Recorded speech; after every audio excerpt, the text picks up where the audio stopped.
Alright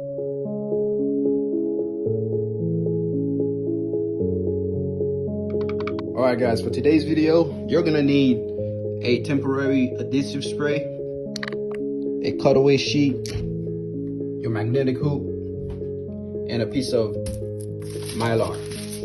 Let's get to it. Okay guys, the first thing you need to do is, because I'm going to embroider on the middle chest section of the hoodie, so I'm gonna have to place my cutaway right in the middle. So first thing you do is you get your adhesive spray.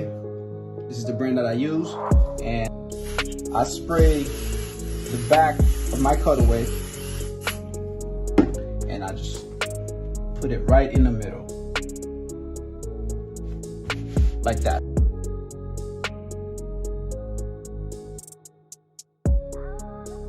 Okay, now that I have my hoodie in the correct position, now I'm going to hoop it. I'm gonna put the bottom of my hoop under the hoodie. I'm going to try to find the center of the hoodie. I can just follow this line here.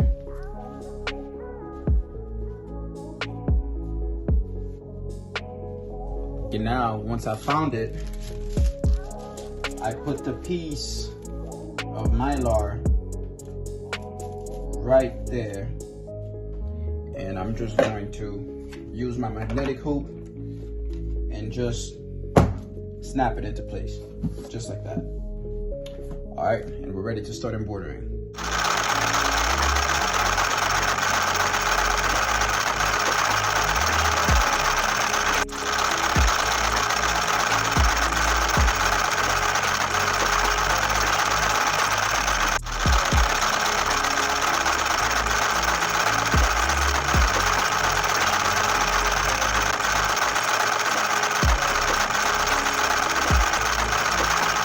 All right, so looks like it's done, and let's take it out the hoop.